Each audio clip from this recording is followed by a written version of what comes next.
A paz do Senhor a todos. Mais uma vez, mais um dia, vamos dar continuidade à leitura da nossa Bíblia, a leitura diária da nossa Bíblia. Estamos hoje fazendo a leitura de mais 3 partes da Bíblia, né?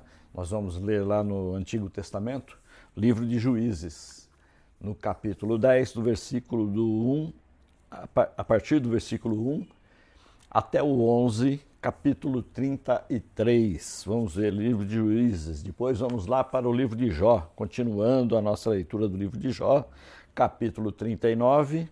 E depois Novo Testamento, vamos lá para o livro de Atos, continuação do avivamento dos apóstolos, de quando o evangelho começou a ser pregado. Nós vamos ler do capítulo 19, do versículo do 1 ao 20. E vamos orar neste momento agradecendo a Deus. Deus, nós te agradecemos pelas nossas vidas, Pai, porque aqui nos tem sustentado. Te agradecemos porque Tu és um Deus bondoso, és um Deus amigo, maravilhoso, conselheiro, que não se afasta de nós, apesar dos nossos pecados. E neste momento, ó Senhor, pedimos a Ti pelo perdão dos nossos pecados, nossas falhas diante de Ti, Senhor. Queremos pedir ao Senhor que Tu estejas nos abençoando, dirigindo a nós a Tua palavra, ó Senhor, falando aos nossos corações. Senhor, faze com que pregamos aquilo que Tu nos ensina, Pai, que deixaste para nós, que levemos a Tua palavra para aqueles que ainda não conhecem e de alguma maneira possam estar ouvindo. Esteja abençoando os corações, dando discernimento, sabedoria, ó Pai, das Tuas coisas. Fala com o Teu Espírito Santo, ó Senhor, os corações, quebranta os corações, ó Pai, traga mais vida para Ti, ó Senhor. É o que eu te peço nesse momento e te agradeço no nome santo e poderoso de Jesus. Amém. Então vamos lá para o Antigo Testamento, o livro de Juízes. Vamos ler o capítulo 10, a parte que Tolá fala. Depois de Abimeleque, um homem de Issacar chamado Tolá, filho de Puá, filho de Dodô, levantou-se para libertar Israel. Ele morava em Samir, nos montes de Efraim, e liderou Israel durante 23 anos. Então morreu e foi sepultado em Samir. E aí o líder Jair. Depois dele veio Jair, de Gileade, que liderou Israel durante 22 anos. Teve 30 filhos que montavam 30 jumentos. Eles tinham autoridade sobre 30 cidades, as quais até hoje são chamadas povoados de Jair, que ficam em Gileade. Quando Jair morreu, foi sepultado em Camon. Depois veio Jefté. Mais uma vez os israelitas fizeram o que o Senhor reprova. Serviram aos Baalaíns, às imagens de Astarote, aos deuses de Arã, aos deuses de Sidom, aos deuses de Moabe, aos deuses dos Amonitas e aos deuses dos Filisteus. E como os israelitas abandonaram o Senhor e não mais lhe prestaram culto, a ira do Senhor se acendeu contra eles. Ele os entregou nas mãos dos Filisteus e dos Amonitas, que naquele ano os humilharam e os oprimiram. Durante 18 anos oprimiram todos os israelitas do lado leste do Jordão, em Gileade, na terra dos amorreus. Os amonitas também atravessaram o Jordão para lutar contra Judá, contra Benjamim e contra a tribo de Efraim, e grande angústia dominou Israel. Então os israelitas clamaram ao Senhor, dizendo: Temos pecado contra Ti, pois abandonamos o nosso Deus e prestamos culto aos Baalins. O Senhor respondeu: Quando os egípcios, os amorreus, os amonitas, os filisteus, os sidônios, os amalequitas e os maonitas os oprimiram e vocês clamaram a mim, eu os libertei das mãos deles. Mas vocês me abandonaram e prestaram culto a outros deuses. Por isso, não os livrarei mais. Clamem aos deuses que vocês escolheram, que eles os livrem na hora do aperto. Os israelitas, porém, disseram ao Senhor: Nós pecamos. Faze conosco o que achares melhor, mas te rogamos, livra-nos agora. Então eles se desfizeram dos deuses estrangeiros que havia no meio deles e prestaram culto ao Senhor. E ele não pôde mais suportar o sofrimento de Israel. Quando os amonitas foram convocados e acamparam em Gileade, os israelitas reuniram-se e acamparam em Mispá. Os líderes do povo de Gileade disseram uns aos outros: Quem iniciar o ataque contra os amonitas será o chefe dos que vivem em Gileade. Capítulo 11. Jefté O gileadita era um guerreiro valente. Sua mãe era uma prostituta. Seu pai chamava-se Gileade. A mulher de Gileade também lhe deu filhos, que quando já estavam grandes expulsaram Jefté, dizendo: você não vai receber nenhuma herança da nossa família, pois é filho de outra mulher. Então Jefté fugiu dos seus irmãos e se estabeleceu em Tobi. Ali um bando de vadios uniu-se a ele e o seguia. Algum tempo depois, quando os amonitas entraram em guerra contra Israel, os líderes de Gileade foram buscar Jefté em Tobi. Venha, disseram, seja o nosso comandante para que possamos combater os amonitas. Disse-lhes Jefté: vocês não me odiavam e não me expulsaram da casa do meu pai? Por que me procuram agora quando estão em dificuldades? Apesar disso, agora estamos apelando para você, responderam os líderes de Gileade. Venha conosco combater os amonitas, e você será o chefe de todos os que vivem em Gileade. Jefté respondeu: se vocês me levarem de volta para combater os amonitas e o Senhor os entregar a mim, serei o chefe de vocês? Os líderes de Gileade responderam: o Senhor é nossa testemunha, faremos conforme você diz. Assim, Jefté foi com os líderes de Gileade e o povo o fez chefe comandante sobre todos. E ele repetiu perante o Senhor em Mispá todas as palavras que tinha dito. Jefté enviou mensageiros ao rei amonita com a seguinte pergunta: que é que tem contra nós para teres atacado nossa terra? O rei dos amonitas respondeu aos mensageiros de Jefté: quando Israel veio do Egito, tomou as minhas terras desde Arnon até o Jaboque e até o Jordão, agora devolva-me essas terras pacificamente.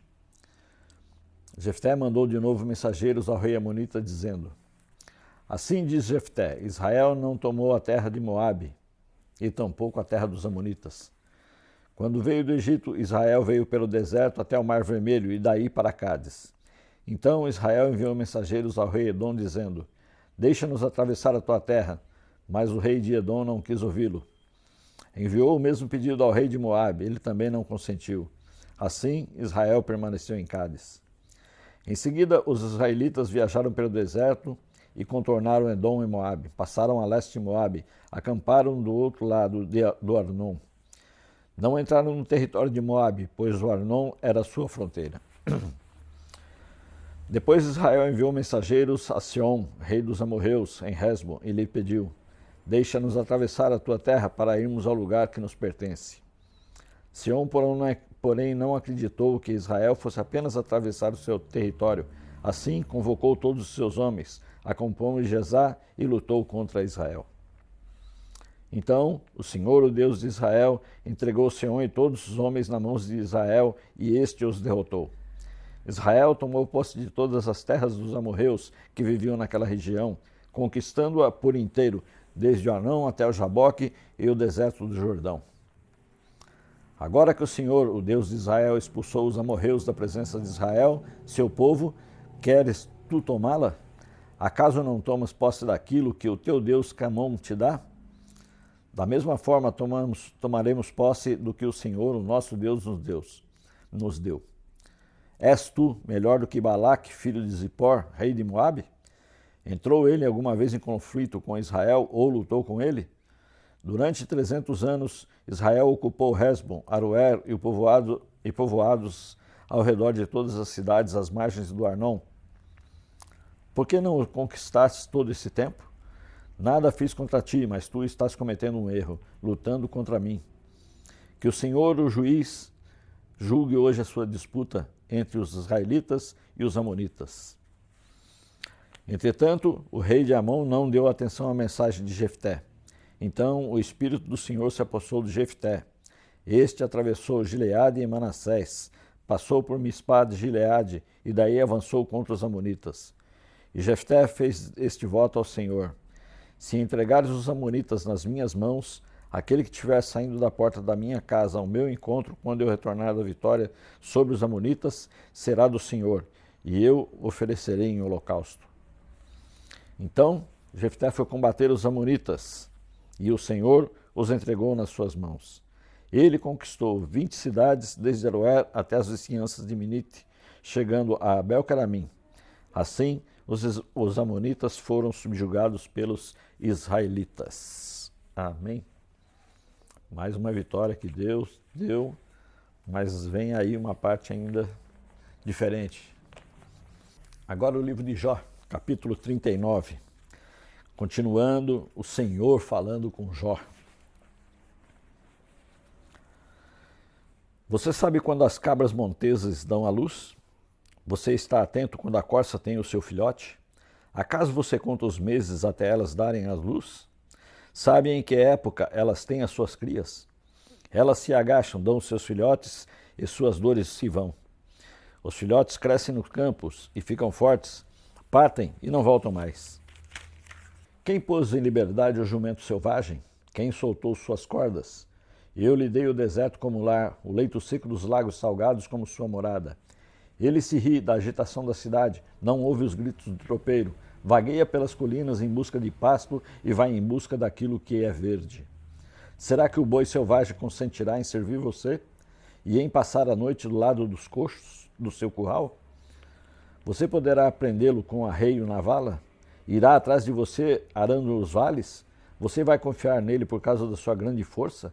Vai deixar a cargo dele o trabalho pesado que você tem que fazer? Poderá você estar certo de que recolherá o seu trigo e o ajuntará na sua eira? A avestruz bate as asas alegremente, que se dirá então das asas da plumagem da cegonha? Ela abandona os ovos do chão e deixa que a areia os aqueça, esquecida de que um pé pode esmagá-los, que algum animal selvagem poderá pisoteá-los. Ela trata mal seus filhotes, e como se não fossem dela, e não importa se o seu trabalho é inútil.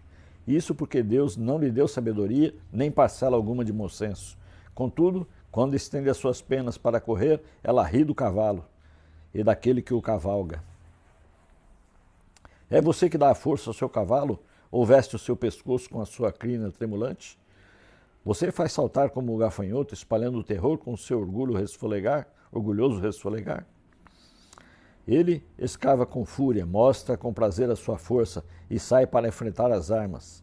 Ele ri do medo e nada treme, não recua diante da espada. A aljava balança do seu lado, com lança e dardo flamejantes. Num furor frenético, ele devora o chão, não consegue esperar pelo toque da trombeta. Ao ouvi-lo, ele relincha, reia. De longe sente o cheiro de combate, o brado do comando e o grito de guerra. É graças à inteligência que você tem que o falcão alça voo e estende as asas rumo ao sul? É por sua ordem que a águia se eleva e no alto constrói o seu ninho? Um penhasco é a sua morada e ali passa a noite, uma escarpa rochosa é a sua fortaleza. De lá sai ela em busca de alimento. De longe os seus olhos o veem. Seus filhotes bebem sangue e onde há mortos, ali ela está. Palavras do Senhor a Jó. O Jó que acha que sabe tudo, mas na verdade o conhecimento dela é pequenininho diante do conhecimento de Deus. Agora no livro de Atos, continuando a saga da expansão da igreja no Novo Testamento, capítulo 19, versículo de 1 ao 20. Paulo em Éfeso.